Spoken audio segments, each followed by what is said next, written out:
1 week na lang yun, sa kasimbahan na lang. Sa logo niya ginato ang Semana Santa. Ang Semana Santa, magsugod magina, sa tawag na to o Bendita Salukay. Palm Sunday. Muna nga, basin makalimot ko, di lang ta mamintita Salukay ini ka Sabado. Karon mahaom gyud sa adlaw daw ang atong misa na misa man alang sa pagka-Domingo aron sa apil man na gayud ang tawag nato rito sa pagbendita sa Salukay ang pagsulod ni Kristo sa Jerusalem, pagsugod na sa iya nga kasakit kamatayon, of course pagkabanhaw. So sunod Sabado di lantaan na magbendita sa Salukay, no? Kamong manimba karon, manimba sa Sabado, sunod Sabado ayaw lang mapagpadala og kuan Lukay, magpadala magali mo pagkaugma na benditahan sa Domingo na nagyo de Ramos. So Domingo sa pagbendita sa Lukay. Kaligi sinugdanan sa pagsulod ni Jesus sa Jerusalem. Mamangani ang ebanghelyo ron ay di nakaduol naman ang kamatayon sa atong Ginoo. Giistoryahan na dayon na niya, ipasyaunhan na siya sa akong gibasa karon sa ebanghelyo nga nisulod na siya sa Jerusalem. Pagkahisguti nga nanugat ang mga tao niini apan lahi kini ang version ni San Juan. Yang version nga suod na siya sa Jerusalem pero nagsunod kaniya, niuban kaniya ang mga Griego. So dili lamang purely Jews, Greek-speaking Jews ni sila. So nabauta di ay nga sila pod apil di ay sa mga gitawag nato og tinawag sa Dios. Kaya di Hudiyo masa sila actual Jews po sila. Kanya nagilapod sila sa Ginoong Dios. Kaya ngano mga man sila sa pangilin. Dito lang sila nagtuyo sa mga Greek-speaking nga countries o lugar. Muna ang akong ibasa ka doon. Yung mga Grego, nagkuyuga sila. Nagtungas pa sila sa Jerusalem. Aron magsimba sa panahon pangilin. Miduol sila kang Felipe, mga apostoles. Si Felipe, miduol po ngadto kang Andres. Silang duha nagato kang Jesus o gipaybalo nila sa Jesus. Kanya naghisgot dayon natong Ginoo. Ang takna miabot na nga anak sa tao pasidunggan pagayo. Ngano nakasugwid man sila niini nga pasidunggan na gayon ang Ginoo. Wa pagali siya masuod gyud sa kasakit o kamatayon niya. Pero kay diha na ang mga taga-Grego. So usa ni sa pagpasidungog sa Dios nga mahan pinagi siyang gibuhaton. Nga ayang gibaton dili lang di ay para taga-Israel lang. Dili lang di ay para sa mga purely Hudiyo lang, mga Parisiyo magtuturo sa balaod, dili purely para ila. Appeal na ang Grego niini. Greek speaking, no nga mga tao. Kung nagpadayag kini siya nga malipay gyud ang Dios amahan nako ini. Pasidunggan gyud nako siya kay diyan na. Usa sa mga bunga nakita ni kuyanap na ang iyang pagtulunan. Dili lamang purely exclusive ra siya ni adtong mga dito taga Jerusalem, taga Judea, o taga diin pa, taga Galilea pa. No, dili. Ingon man taga Greko. So ingon ta na tapos na diha ning pagsugulod niya ang iyang pagpadayag nga para lang din siya sa mga dili Grego, mga Dio lang, no? Sama bang ingon siya. Muna ni ang usa sa mga bunga sa akong gitinguha pag-anhi. Nga dili lamang kay para kamo kaninyo lang, exclusive ninyo, dili alang ako sa tanan. So kani usa sa pagpasidug na gayud. Kaya ang iyang misyon nakatuman na siya. Ngadto sa pagpasangyaw sa mayong balita sa tibuok kalibutan gyud. Well, bisan tuod pagsugod pa, pero naku na kayong pasidungog alang kaniya nga pasidunggan gyud ang iyang Dios Amahan. Miabot na ang anak tao pasidunggan nga, pero yun siya sama gisulti niya sa mga apostoles, sa mga tinunan, pasidan po niya ang mga Greek speaking people, no? Nga kinahanglan matay gyud ang usa ka lugas aron kini moturok mamunga kinikdaghan makapaymos ang kadaghanan. So ayang gihimo og sambingay ang usa ka lugas trigo. Noon ang usa ka lugas trigo magpabilin ra usa ka lugas kun kini dili itanom itisok gyud na siya. Sa ang pagtisok papasidog nga ang akong kamatayon nagtug-an nga dili dining kalibutan ko maghimo nga usa ka hari. Sa lain sang kalibutan muna nga kinahanglan gyud ako mamatay. Mamatay ako, apan sama sa liso, aduna siya pagkabanhaw. Alam mo, mabuhi siya, no? Nga makapahimos ang kadaghanan. So, manangingon niya, ang hinungdan sa bag-ani niya, mo ang pagdawat sa takna sa pag-antos. So, mingon ta, kamatayon. Kinahanglan gid ta mamatay? Magunsa na magmamatay ta, so may papahimos ana, no? Ayang ipasabot sa pag-ingon ta, kinahanglan mamatay kayod ang atong kabubuton. Kay sumama niya, ni ko, di man ni kay para sa akong kagalingon kabubuton. Nga mo na moingon ko ba nga na ayaw lang ipadangat kining kasakit nako. Kay sumama niya, mo ni ang pagtuman sa kabubuton sa kong Dios.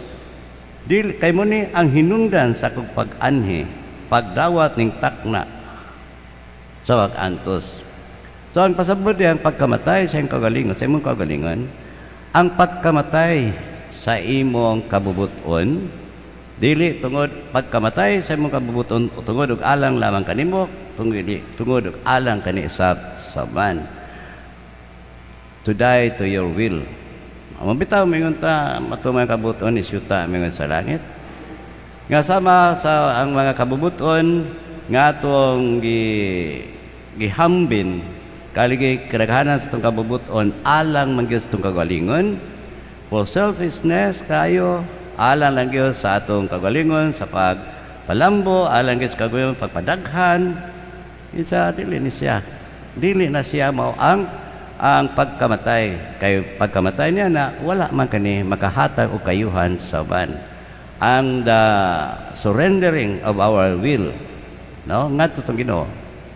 O sa practical science siya, tama ra ba kung ningolin ugaling ang sa kapamilya nagkalisod-lisod ang sa ka banay maglisod kayo pag sa mga kasakit, sa mga problema nga nahagdangat sa ilang pamilya sa kadaghanan mingan kaya nila mo, yes kaya, pero nay panahon nga kinahanglan gyud i-surrender ang imong will pinaagi sa pagpangayo pakitabang sa uban. So ang pride niya na ang imong kagalingon na daw gi patay mong kagalingon kabubuton tungod kay nakinahanglan ka o panabang di ay. Sama sa mga addiction, no? Mga addict, kadaghanan gyud mga addict lisod kayo sa pabalik ngadto sa normal nga kinabuhi nila. Kayo nas tanan kanang di gyud mo angkon nga sila addict. Either addict to drugs or whatever addiction, pero kung galing mo angkon na ka, sama nga nag-ingon ka, nagkinahanglan og tabang. Surrendering your will, surrendering ang imong kagalingon tungod og alang sa imong kagalingon tinuod, tungod og alang pod sa mga nagmahal kanimo. Muna ingon sa pagpakamatay sa imong kagalingon aron kini mamunga, aron kani modaghan. Kaligay kung mamungang modaghan kani, O ang pagpakamatay nini kinala mamunga tungod og alang sa uban. So surrendering your will, no? Mutabang ka. O imo itugyan mo kagalingon nga doon ang kinala kagtabang sa uban. Kaya ang pagtabang sa uban dili lang na kay para sa imuha. Bisan gali kadtong mga tao nga nalambigit kanimo matabangan usab. Family of addicted person, paralitan, di ba? Matabangan sila. O family of nga na broken family. Dili lang ikaw, sawa nimo, oh well, asan niya na, ang bunga, ang magkayun-uyo ka mo, kay nangayo ka counseling. Niangkon ka, nagkinahanglan counseling.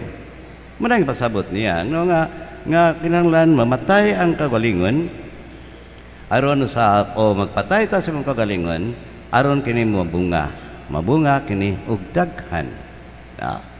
So, moingon ta, karon iyan ang klaro na. Mao sa nim hitabo nako. Gani kung niisa nako gikan sa yuta, kabigon ko ang tanang tao nga rikan ako. Kuno galing sa unahan nagingon ta ang mga Grego nakabig niya. Labaw pa unya. Kung ang dili lamang ang taga Greek o taga Greece ang makabig niya, arang na ni sa katanan. Kay daghan naman unya ang makabig human siyang pagkabanhaw. So nagpasidaan tinuod siya, no? Siyang kasakit. Sama nga painunduman ta, dili ta makashare nga to sa ban kung way sakripisyo, way kasakit. Pero ang pagkabanhaw may importante. Kaya diha sa pagkabanhaw, sa atong kagaling, pag-usatong kagalingon, makadani man ta sa ban. And that is one of the fruits. No? Musa na sa mga bunga, no, sa atong pag-surrender, pagpakamatay sa atong kagalingon, nga daghan ang makabig ngadto kaniya. Tinuod man, naklaro man ni kay pasidaan niya, naklaro sa niya siyang nahitabuan karon nga daghan tinuod ang nakabig ngadto kaniya. Ang uban ni balik, ang uban one time lang ni nakadangop sila sa Ginoong Dios. Maman ni ang hinungdan sa mamabitan ni ang nindot kay ni ang gitawa og gitawag nila og adult baptism. Ang adult baptism sa ato kalit-kalit ra. Pero sa bang nasud nagkinahanglan kani og at least one Lenten season, no?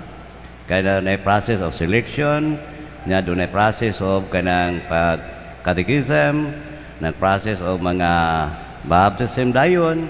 So, unsa man na siya, kaya gusto siya mo-appeal sa kamatayon, sa kasakit ni Kristo, aron siya mabanhaw. O pero sa pagkabanhaw, klaro man ni kaya diha sa atong pagbunyag.